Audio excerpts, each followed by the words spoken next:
persembahan dan perpuluhan dapat ditransfer melalui BCA 857 050 5000 atas nama GBI Musi Palam Indah atau scan barcode QR kode GBI Musi Palam Indah. Tuhan Yesus memberkati.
Shalom Bapak Saudara, puji nama Tuhan, apa kabar semuanya? Saya percaya semua dalam keadaan baik dan luar biasa. Berjumpa dengan kami kembali di Menara Doa pada hari ini. Kami berterima kasih untuk kesetiaan Bapak Saudara yang selalu mengikuti Menara Doa bersama-sama dengan kami. Nah Bapak Saudara yang ada di Holy Spirit Room dan juga Bapak Saudara yang mengikuti secara online. Mari kita siapkan hati kita bersama-sama, kita datang kepada Tuhan. Kita minta biarlah Tuhan memberkati kita bersama-sama. Biarlah lewat doa, pujian dan penyembahan, lewat firman Tuhan hidup kita akan diubahkan Tuhan. Mari kita satukan hati kita akan berdoa terlebih dahulu Bapak Saudara. Kami datang kembali, kami bersyukur untuk kasih setia Tuhan atas hidup kami. Terima kasih Tuhan untuk anugerah-Mu yang Kau terus kerjakan buat kami sampai hari ini. Bawa kami ya Tuhan, untuk kami dapat mengenal Tuhan secara pribadi. Engkau tahu isi hati kami ya Tuhan. Bawa kami lebih dekat kepadamu ya Tuhan. Biarlah ya Tuhan Kau jamah kami yang sakit Engkau sembuhkan secara khusus. Kami yang punya masalah beban apapun Engkau angkat di dalam nama Tuhan Yesus. Berkati menara doa kami hari ini ya Tuhan. Berbicara secara khusus buat kami ya Tuhan. Terpujilah Tuhan hanya di dalam nama Tuhan Yesus. Haleluya. Mari kita siapkan hati kita bersama-sama. Makasih Tuhan Engkau baik buat kami. Ini doa kami ya Tuhan. Haleluya. Seperti rusa yang haus, rindu aliran sungai-Mu.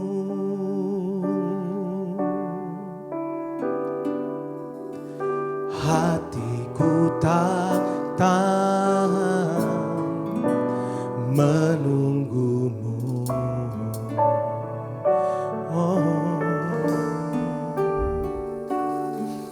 Bagai tanah gersang menanti datangnya hujan,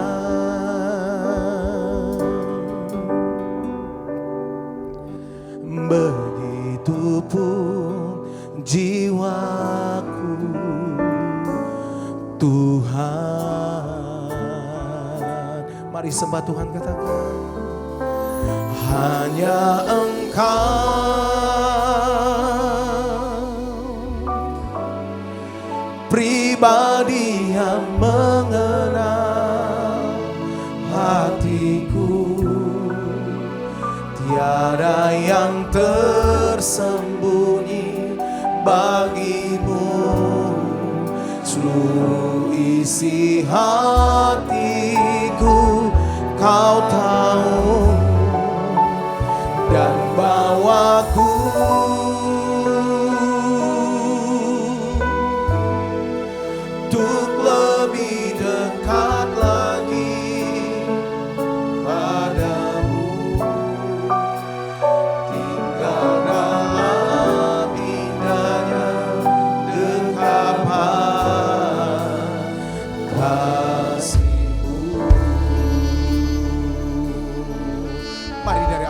sama-sama katakan. Seperti saya haus, rindu aliran sungaimu.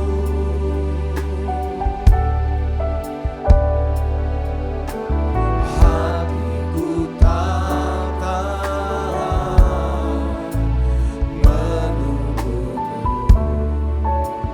ya Tuhanku. Bagai anak gersang nanti datangnya hujan.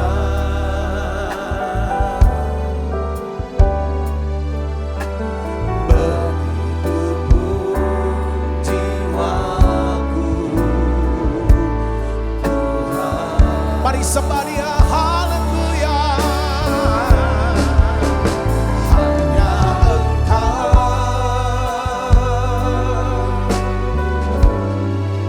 pribadi yang mengenal hatiku. Tiada yang tersembunyi bagimu. Seluruh isi hatiku Kau tahu, dan bawaku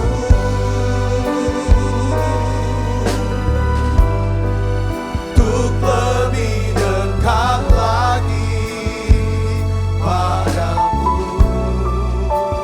Tinggal dalam indahnya dekatlah kasih-Mu.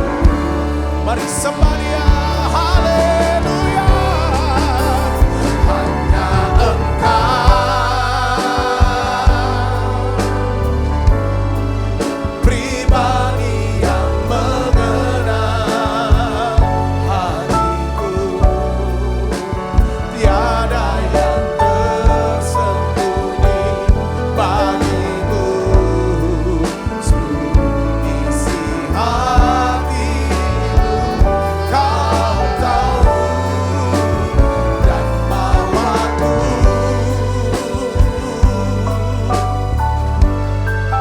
untuk lebih dekat lagi padamu.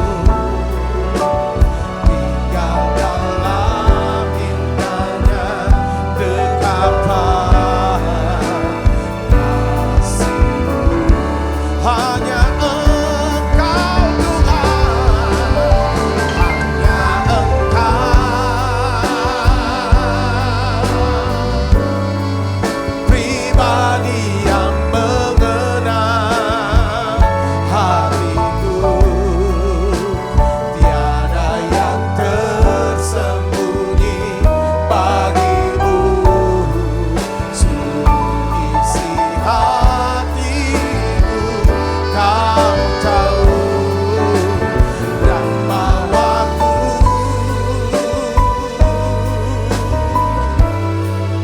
untuk lebih dekat lagi padamu. Tinggal dalam indahnya dekatlah kasih-Mu. Mari masing-masing pribadi sembah Tuhan. Oh, nama Yesus. Tuhan, Engkau tahu isi hati kami. Kami bawa hidup kami kepadamu. Biarlah ya Tuhan, setiap jeritan kami Tuhan Engkau dengar, Engkau kenal kami, Engkau tahu kami.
limpahan kasih-Mu, tinggal dalam indahnya dekapan kasih-Mu. Yesus Tuhan, tinggal dalam indahnya dekapan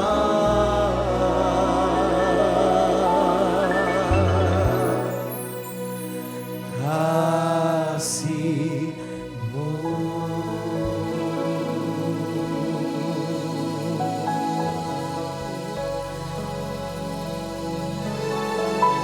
Mari Bapak Saudara boleh angkat hatimu, sembah Dia. Engkau tahu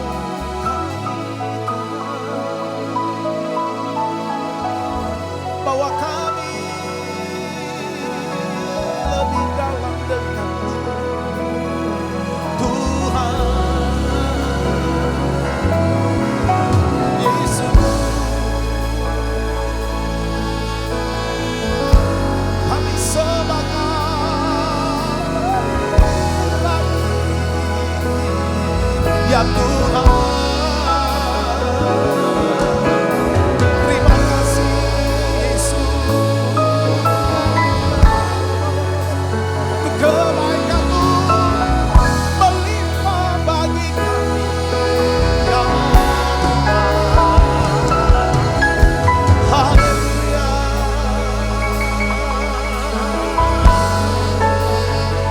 Terima kasih Yesus.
renungkan kasih setiamu, sungguhlah Engkau penolongku, dan dalam naungan kepaksayapmu jiwaku bersorak memuji Engkau. Sekali lagi bersama-sama katakan, bila ku renungkan kasih setiamu, sungguhlah Engkau penolongku, dan dalam naungan kepaksayapmu jiwaku bersorak memuji Engkau. Mari sembah Dia. Kasih setiamu lebih dari hidup, biar bibirku memegangkan Engkau seumur hidupku, kan memujimu. Tanganku tunaikan demi namamu. Sembah Dia. Kasih setiamu lebih dari hidup, biar bibirku memegangkan Engkau seumur hidupku, kan memujimu. Tanganku kunaikan demi namamu. Mari sembah Dia, ya Tuhan. Kasih setiamu lebih dari hidup, biar bibirku memegangkan Engkau seumur hidupku, kan memujimu. Tanganku kunaikan demi namamu. Mari sekali lagi sembah Dia. Oh, kasih setiamu lebih dari hidup, biar bibirku memegangkan Engkau seumur hidupku, kan memujimu. Tanganku kunaikan demi namamu.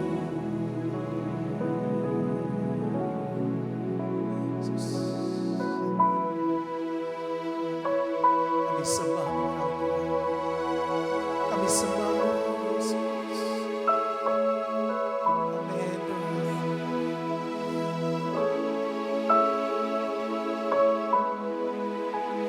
Kau yang layak, Kau yang layak ya Tuhan.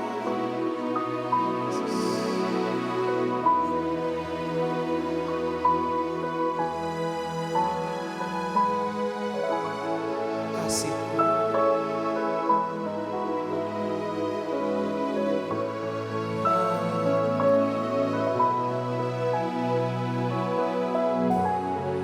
bersama-sama katakan, kami sembah Kau. Haleluya. Ku sembah Kau. Ku sembah Engkau yang layak untuk ku sembah. Ku sembah Kau. Ku sembah Engkau yang layak untuk ku sembah. Lebih lagi sembah Dia. Ku sembah Kau. Ku sembah Kau.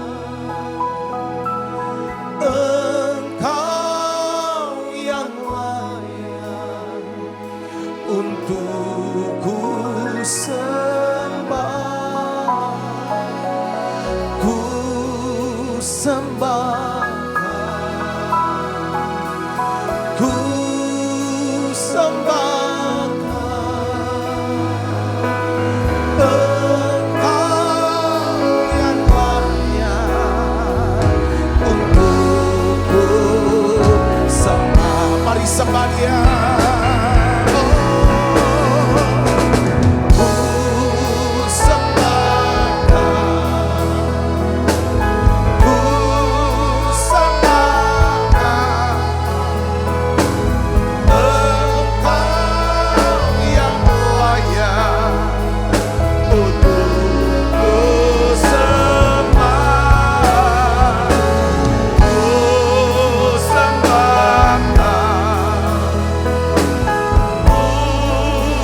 sembah Kau.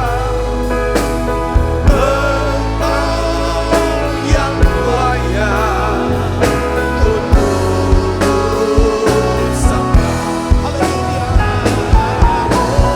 Haleluya. Ku sembah. Ku sembah Engkau yang layak untuk ku sembah. Ku sembah. Ku sembah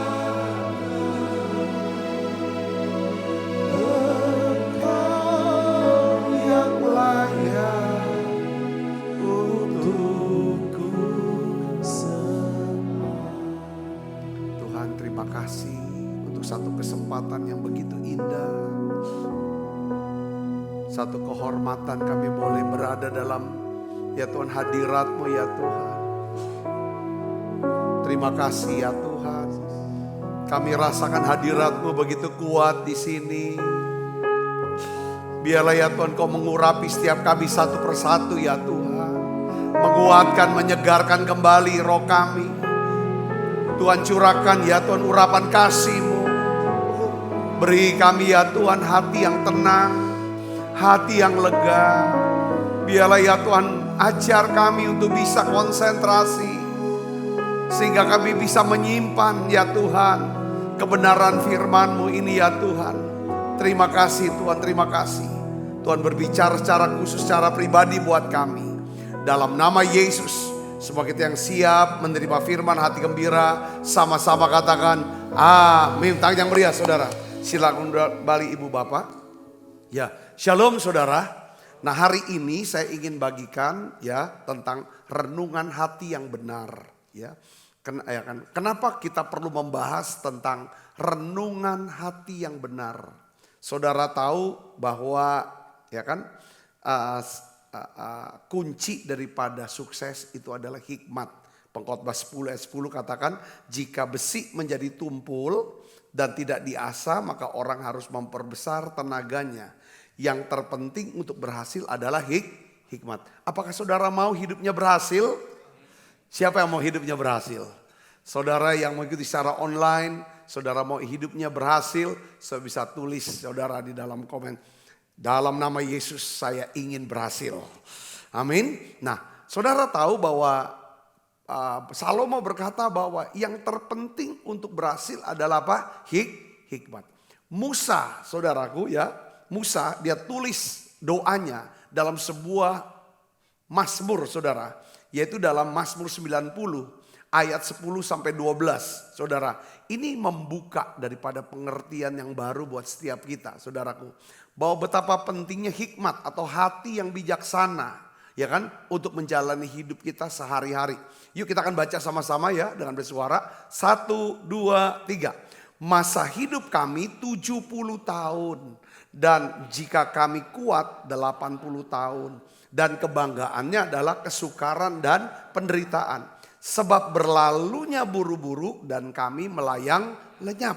Siapakah yang mengenal kekuatan murkamu dan takut kepada gemasmu? Ayat 12. Ajarlah kami menghitung hari-hari kami sedemikian hingga kami beroleh hati yang bijaksana. Jadi umur manusia ya ditulis oleh firman Tuhan ini ya saudara oleh Musa, yaitu berapa saudara? 70 tahun. Kalau kuat berapa? 80 tahun. Tapi yang membuat kita heran adalah umur Musa berapa? Yang nulis doa ini saudara? 120 tahun. Dia mau jelaskan begini saudaraku. 40 tahun pertama dari hidupnya dia tinggal di istana Mesir. Tanpa Tuhan. Tanpa melayani Tuhan, tanpa hidup dalam panggilan Tuhan. 40 tahun kedua, ya saudara, daripada hidup Musa, dia tinggal di mana? Padang gurun. Saudara, tanpa melayani Tuhan. Saudaraku, ya, itulah proses pembentukan. Tetapi dia mau jelaskan begini saudara, selama 80 tahun hidup aku, ya kan, kebanggaannya cuman kesukaran dan penderitaan. Tapi dia nggak jelaskan 40 tahun ketiga dari hidupnya. Dia nggak bilang itu menderita, itu susah. Padahal di situ dia ngalami banyak penolakan. Saudaraku oleh Israel, bahkan pengejaran, tekanan dari Firaun. Saudaraku, dia nggak bilang itu susah. Satu yang saya bilang, apa saudara? Dia punya hati yang bijaksana. Hati yang bijaksana saudaraku. Orang yang punya hati bijaksana pasti adalah orang-orang yang hatinya tersimpan apa saudara? Firman Tuhan hari ini saudaraku Yesus ya. Kita akan belajar poin yang ketiga saudaraku. Ya kan ada 3. Mazmur 1 ayat 1 sampai 3 jelaskan ada 3 kan saudaraku. Untuk kita bisa punya hati yang bijaksana, pertama adalah kita perlu nasihat yang benar. Yang kedua adalah hubungan yang benar. Nah hari ini kita akan bahas tentang renungan hati yang benar. Kita baca yuk Mazmur 1 ayat 2 sampai 3. Kita baca sama-sama. 1, 2, 3. Tetapi yang kesukaannya ialah Taurat Tuhan. Dan yang merenungkan Taurat itu siang dan malam. Ia seperti pohon yang ditanam di tepi aliran air. Yang menghasilkan buahnya pada musimnya. Yang tidak layu daunnya. Apa saja yang diperbuatnya berhasil. Sekali lagi saya mau katakan begini saudaraku. Seperti halnya nasihat ya, dan pergaulan. Renungan hati juga akan menentukan arah hidup kita. Saudaraku, apakah jalan hidup kita akan naik atau turun? Ya, berhasil atau gagal? Apa itu renungan hati saudaraku? Renungan hati adalah perenungan, pertimbangan. Ya, pemikiran-pemikiran yang kita pikirkan secara mendalam. Keinginan hati yang tersembunyi. Yang dimana semuanya itu menunjukkan siapa diri kita sebenarnya di hadapan Tuhan. Kita harus sadari, saudara, kita harus ngerti bahwa setiap hari saudara dan saya, ya, kita ini berbicara, ya kan, dan berpikir. Waktu kita berpikir, kita berbicara kepada siapa? Diri kita. Saudaraku. Nah, saudara perhatikan di sini. Tuhan bukan hanya memperhatikan apa yang keluar dari mulut kita. Tapi Tuhan juga menilai apa yang tinggal dalam renungan hati kita. Ya, ucapan itu bisa dibuat-buat, tetapi renungan hati itu akan menunjukkan siapa saudara sebenarnya, siapa saya sebenarnya. Katakan amin saudara. Nah, kita akan belajar beberapa kebenaran tentang renungan hati saudara. Jadi saudara tahu kan renungan hati apa? Ketika saudara sendirian, atau saudara tidak bicara, saudara sedang melihat seseorang, melihat satu ruangan, lalu saudara mulai ngomong sama diri sendiri. Saudara, ketika lihat orang, apa yang kita omong sama diri kita? Itu saudara. Nah, saya mau katakan ya, renungan hati itu akan menentukan kemana arah hidup kita. Ya, maksudnya apa? Keputusan apa yang kita akan buat itu dari renungan hati loh. Sikap apa yang kita akan tampilkan, perkataan apa yang kita akan ucapkan. Saudara, tindakan apa yang kita akan buat. Saya kasih contoh. Mari kita baca Alkitab kita. Dari Kejadian 4 ya, ayat 5 sampai 8. Kita baca sama-sama. 1, 2, 3. Tetapi Kain dan korban persembahannya tidak diindahkannya. Lalu hati Kain menjadi panas. Hatinya jadi panas. Jadi panasnya ini adalah satu apa saudara? Satu kiasan. Dan mukanya muram. Ya. Firman Tuhan kepada Kain, mengapa hatimu panas dan mukamu muram? Apakah mukamu tidak akan berseri jika engkau berbuat baik? Tetapi jika engkau tidak berbuat baik, dosa sudah mengintip di depan pintu. Ia sangat menggoda engkau, tetapi engkau harus berkuasa. Ayat 8 saudara, kata Kain kepada Habel adiknya, marilah kita pergi ke padang. Ketika mereka ada di padang, tiba-tiba Kain memukul Habel adiknya lalu membunuh dia. Saudara perhatikan di sini ya. Alkitab katakan begini saudara, hati Kain menjadi panas, mukanya muram. Lalu Tuhan juga bertanya sama Kain, mengapa hatimu panas, mukamu muram? Apakah mukamu enggak akan berseri jika engkau berbuat baik? Seharusnya kalau kamu berbuat baik, mukamu berseri. Tapi kalau kamu tidak berbuat baik, perhatikan, dosa sudah mengintip depan pintu hatimu. Saya mau jelaskan begini, renungan hatimu akan direfleksikan dari raut wajahmu. Saya ulangi saudara, renungan hatimu akan direfleksikan dari raut wajahmu. Kalau renungan hati kita itu marah aja, egonya tinggi, sombong, sinis, kecewa. Perhatikan, wajah kita apa? Bukan berseri loh, muram. Kita bisa lihat dari mana? Matanya. Betul gak saudara? Ya kan? Orang bisa punya mulut yang senyum, tapi mata gak bisa dibohong. Makanya Tuhan bilang mata itu jendela hati. Apa yang kita renungkan tercermin dari mata. Tapi kalau yang kita renungkan adalah kebaikan, rasa syukur, wajah kita akan apa? Pancaran sukacita. Ya, kalau ada kasih dan belas kasihan, pancaran wajah kita apa? Ada kasih. Saudara saya masih ingat ya ada satu kisah saudara, ya kan? Satu hari Presiden Amerika Serikat itu kan dia sedang cross country gitu dengan naik kuda zaman dulu saudaraku. Nah tiba-tiba melewati sungai, saudara lihat di sungai, dia pasti main kuda sama rombongannya.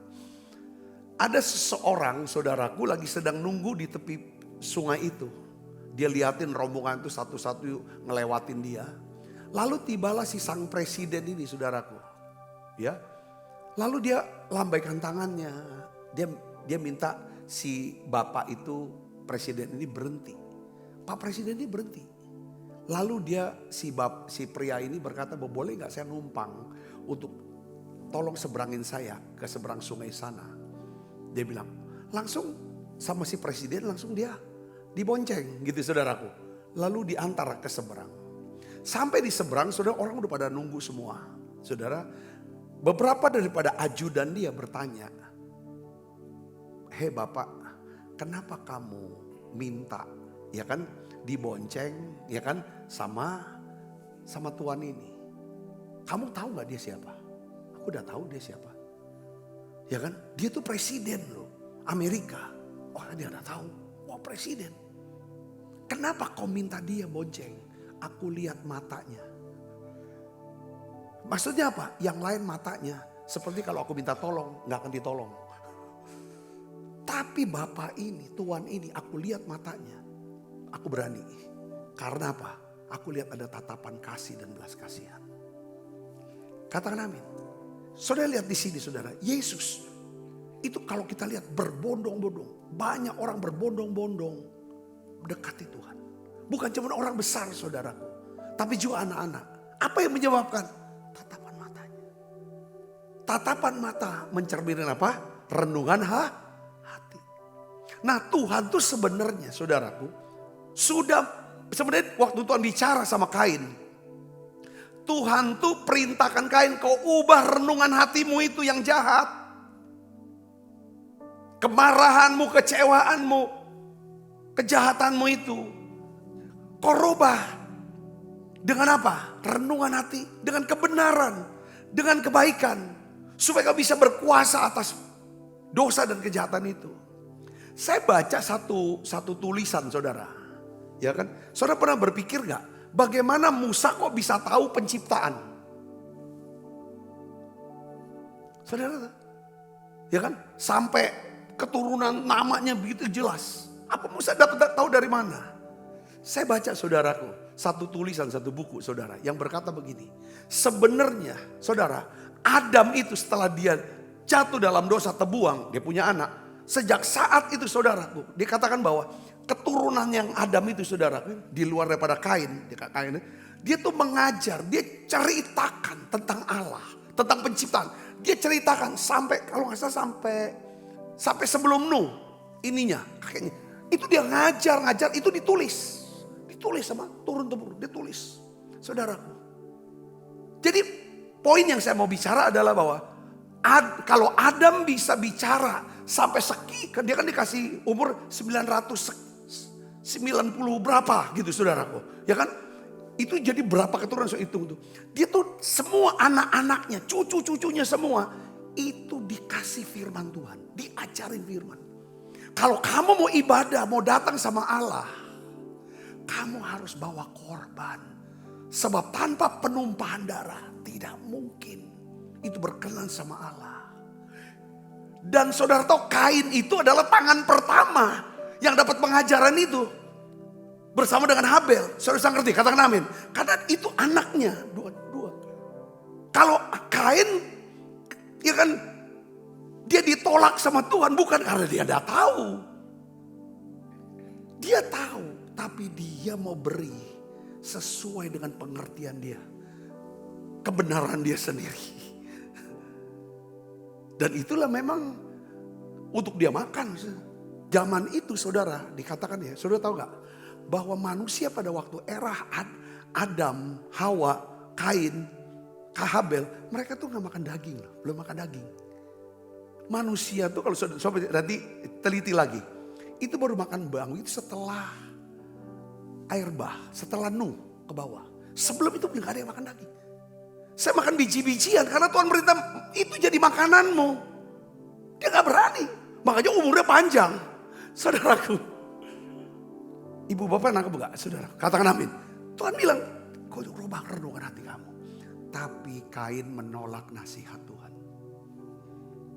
Saudara, renungan hatinya mengarahkan Kain membunuh Habel. Makanya saya bilang, renungan hati itu akan mengarahkan kita. Keputusan apa yang kita akan buat. Sikap apa yang kita mau tampilkan. Mau muram, mau sinis, mau sombong, mau penuh kasih. Itu dari sikap hati yang di dalam. Saudara, perkataan kita, tindakan kita, saudaraku. Jadi dimulai dari hatinya yang panas. Ditunjukkan dengan wajah atau matanya yang muram, saya bisa ngerti. Lalu dilanjutkan dengan apa? Tindakan memanipulasi daripada Habel adiknya, ajak yuk ke sana. Lalu dia bunuh adiknya. Ibu bapak saudara kasih Kristus. Jadi kita nyata di sini nampak ya, renungan hati itu bisa mengarahkan apa? Keputusan, sikap, perkataan dan perbuatan kita. Saya mau kasih contoh lagi satu saudara. Renungan hati yang salah mengakibatkan hidup kita hancur. Contoh, kita baca 1 Samuel pasal 27 ayat yang pertama. Ini Daud. Daud ini udah lelah. Daud ini udah capek.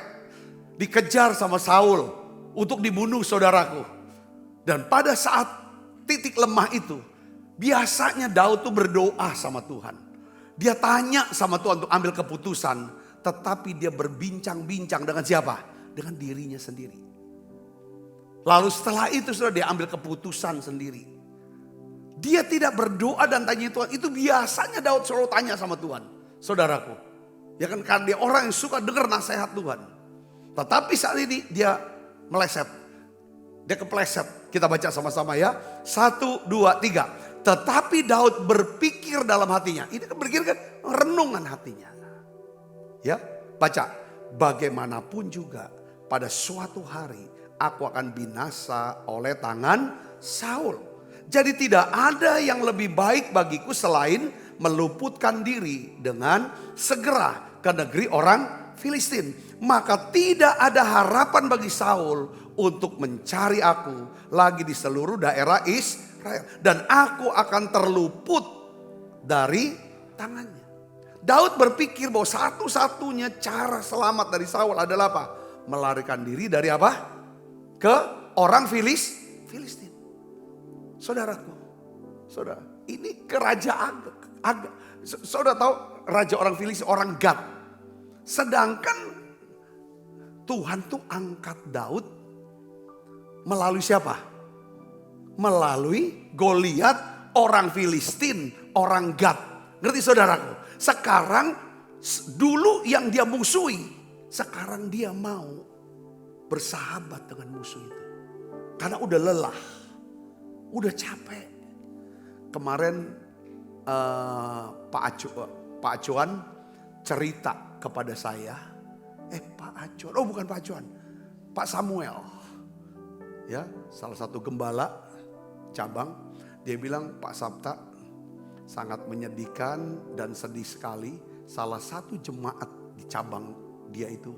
Tapi ya kan dia mau cerita kisah pemulihan. Dia bilang bertahun-tahun anak ini sudah lama tidak lagi datang ke gereja. Dan rupanya karena mungkin pergumulan, masalah dan lain sebagainya. Rumah tangga lah apa segala macam. Akibat kayak gak ada jalan keluar. Lalu diambil keputusan untuk seperti Daud nih. Saudara, bersekutu dengan musuh. Yaitu apa saudara? Berdukun. Saudara, ke okultisme. Lalu dia cerita bahwa dia bilang dia pegang duit. Saudara 100 juta di depan Samuel.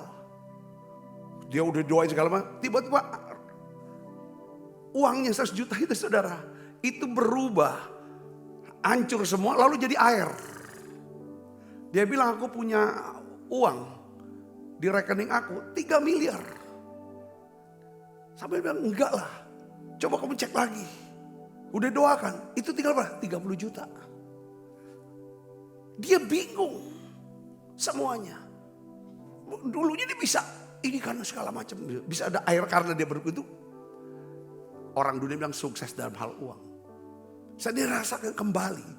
Dia kepentok segala macam. Sekarang dia sudah kembali dan sudah ke gereja pulihkan. Saya bilang kadang-kadang ya saudara. Masalah yang terlalu lama dalam hidup kita.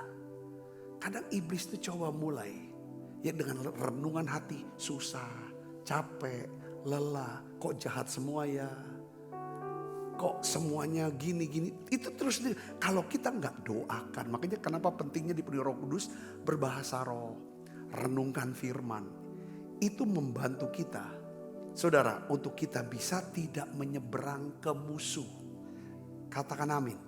Saya ulangi lagi ya. Ya kan? Daud selamat gak dari Saul? Selamat. Saudara, ya betul dia lari ke orang Filistin, dia selamat. Saul gak bisa kejar. Saudara, tetapi saudara tahu gak? Memang dia selamat dari Saul. Tetapi dia gak masalah. Itu gak pernah. Maksudnya ya lepas dari masalah dengan Saul. Bukan berarti udah sama sekali gak ada masalah. Saudara tahu kan? Setelah dia dikasih tinggal di Siklag. Justru disitulah saudaraku. Daud mendapat masalah besar di Siklag. Di tempat orang Filistin itu. Saudara tahu dia kehilangan apa saudara? Pertama tuh dia kehilangan kepercayaan dari para pengikutnya. Kalau kita udah kehilangan kepercayaan, udah gak bisa jadi orang, gak bisa dipercaya lagi. Itu udah selesai hidup kita. Yang kedua, dia kehilangan siapa? Istrinya. Ketiga, kehilangan anaknya. Yang keempat, kehilangan apa? Hartanya. Itu nol sudah akhirnya.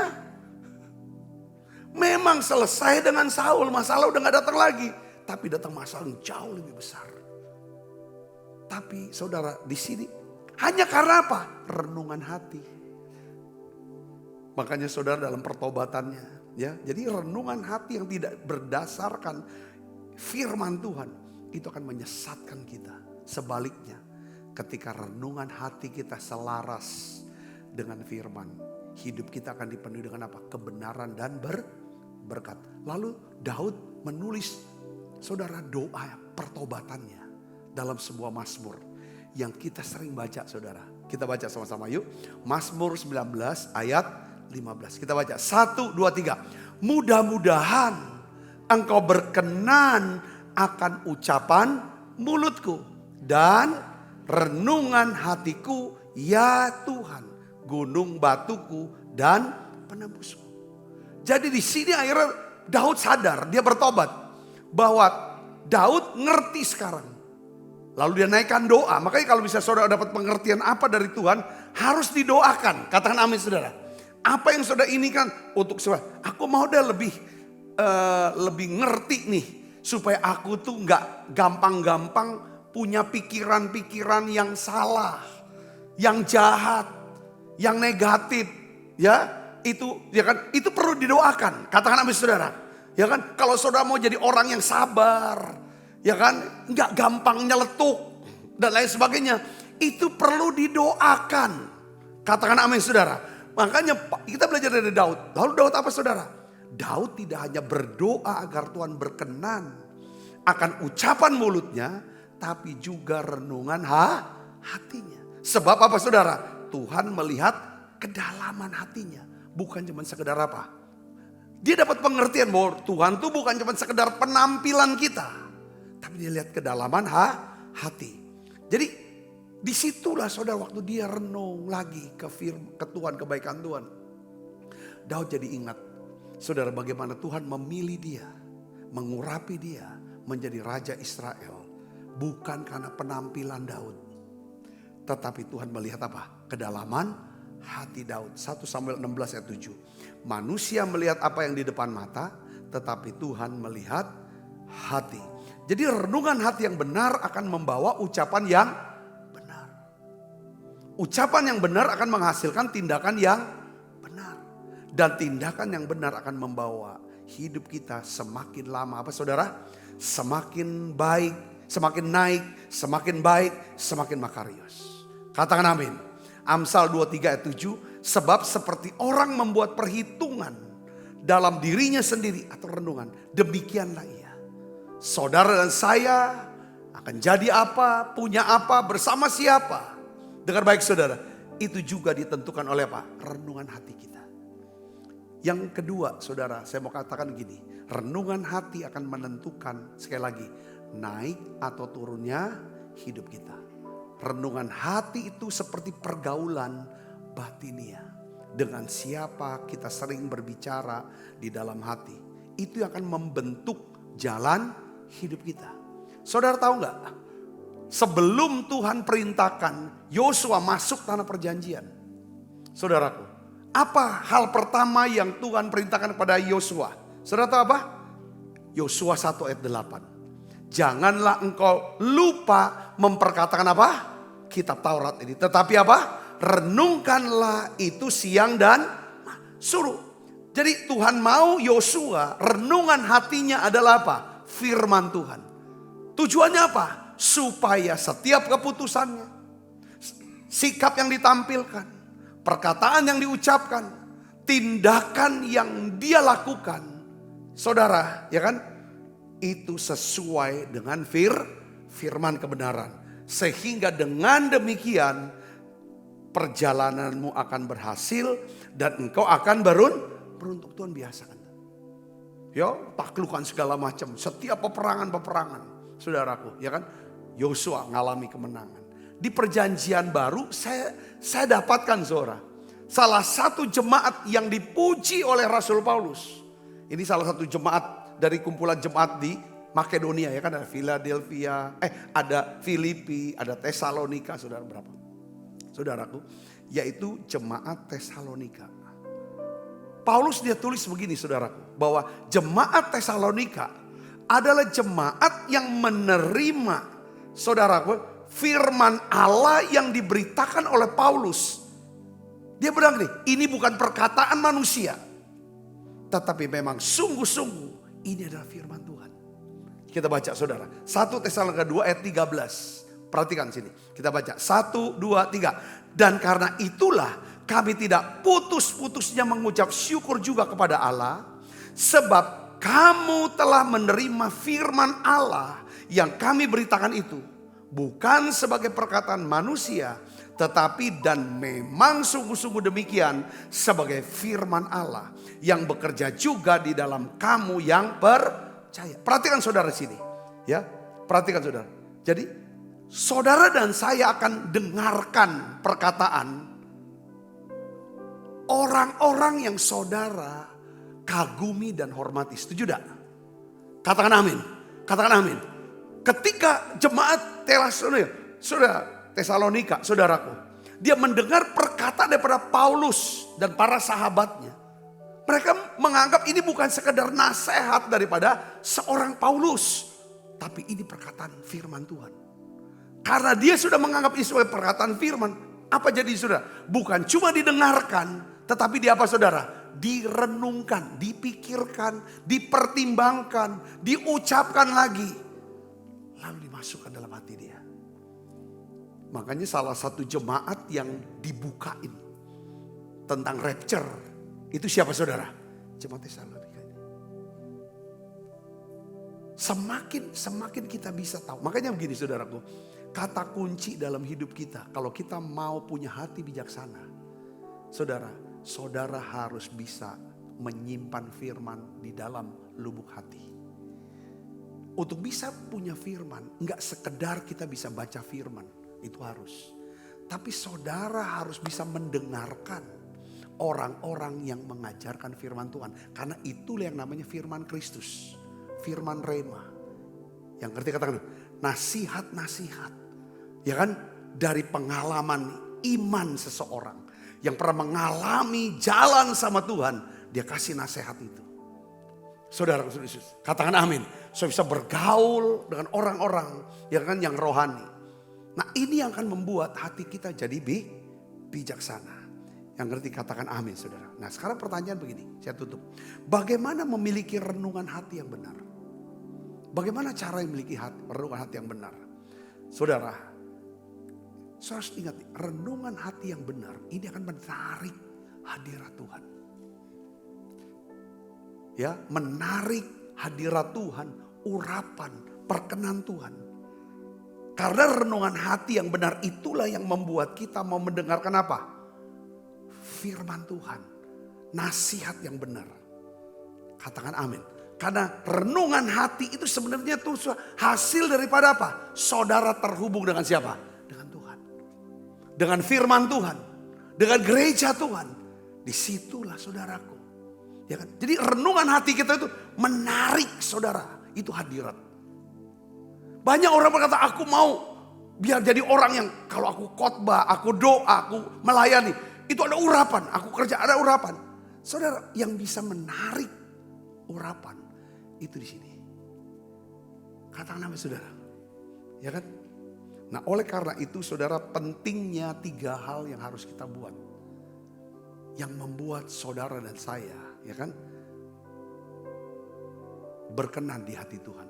3, saudara, izinkan Roh Kudus menyaring isi hati kita. Izinkan Roh Kudus menyaring isi hati kita. Apa yang masuk dalam hati kita, maksud saya.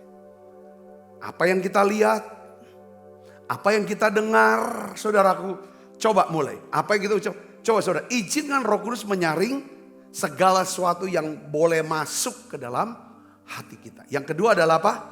Renungkan firman sebagai dasar pemikiran. Yang ketiga adalah apa, saudara?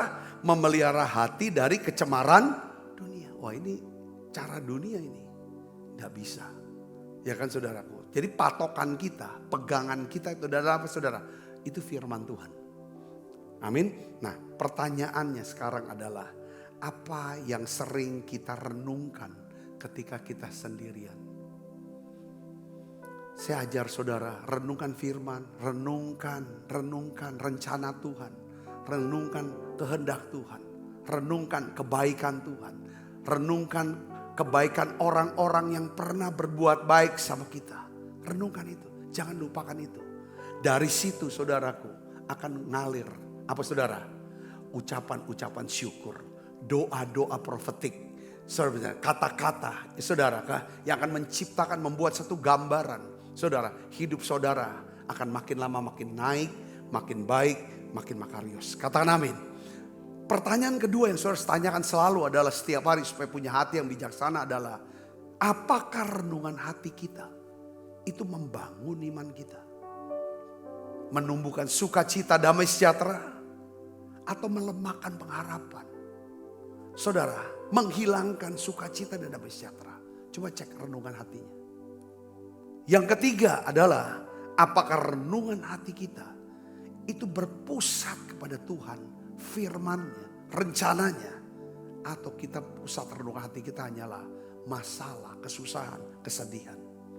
Saya berdoa, saya bisa tangkap ini, biarlah hati kita, renungan hati kita, ya kan, adalah Tuhan, firman-Nya, kebaikannya, kuasanya, rencananya, masa depan yang Dia siapkan buat kita. Amin saudara, mari kita bangkit berdiri. Inilah yang ku renungkan setiap waktu. Kita siapkan diri makan perjamuan kudus saudara. Nyanyian, pujian dan pengagungan kepadamu.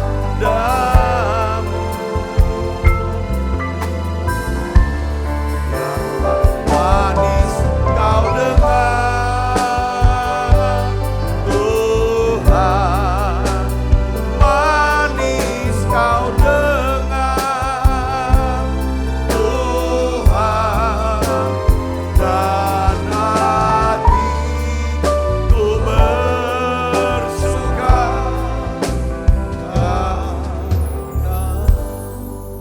Mari angkat tangan roti kita. Tuhan, terima kasih Tuhan. Biarlah ya Tuhan, kami mau ganti renungan-renungan hati kami. Ya Tuhan, semua tentang kesedihan, kekecewaan, kemarahan, kebencian. Kami mau ganti Tuhan untuk bisa merenungkan kebaikan Tuhan. Kasih Tuhan, orang-orang yang sudah memberkati hidup kami, yang Tuhan sudah kirim buat kami menjadi golden connection. Ini yang kami renungkan, inilah yang kami renungkan. Terima kasih Tuhan, kami mau ganti renungan hati kami. Ampuni dosa dan salah kami Tuhan. Sucikan kami Tuhan dengan kuasa darah-Mu. Biar melalui perjamuan ini Tuhan, hati kami terus terhubung dengan Tuhan. Terima kasih Tuhan, sebab apa yang telah teruskan kepadamu telah kuterima dari Tuhan. Yaitu bahwa Tuhan Yesus pada malam waktu Ia diserahkan mengambil roti, dan sudah itu Ia mengucap syukur atasnya. Ia memecah-mecahkan dan berkata, inilah tubuhku yang diserahkan bagi kamu. Perbuatlah ini menjadi peringatan anak-anak saudaraku. Bukankah roti tangan kita ada persoalan kita dengan tubuh Kristus? Mari makan dalam.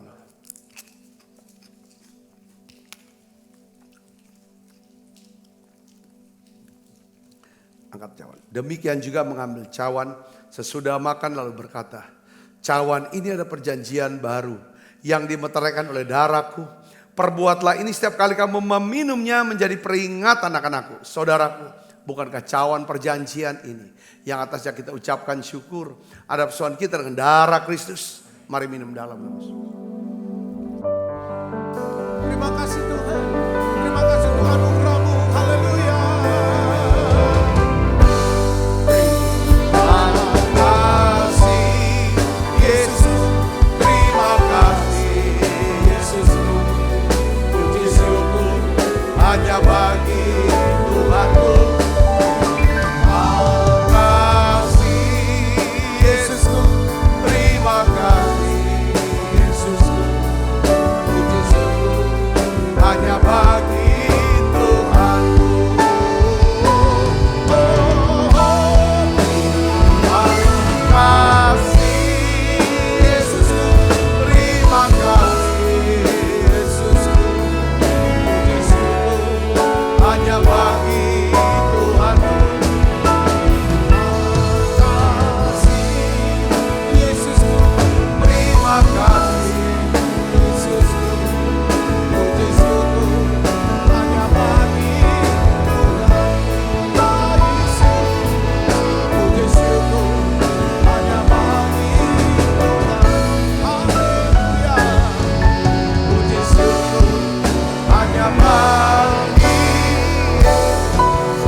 Kasih Kristus, terimalah berkat yang berlimpah-limpah daripada Allah Bapa dalam anaknya yang tunggal Tuhan kita Yesus Kristus. Persoalan yang manis para Roh Kudus menyertai kita semua mulai saat ini sampai Yesus datang menciptakan permainan dan sampai selama-lamanya. Semua kita yang percaya diberkati sama-sama katakan amin. Tuhan berkati saudara semuanya.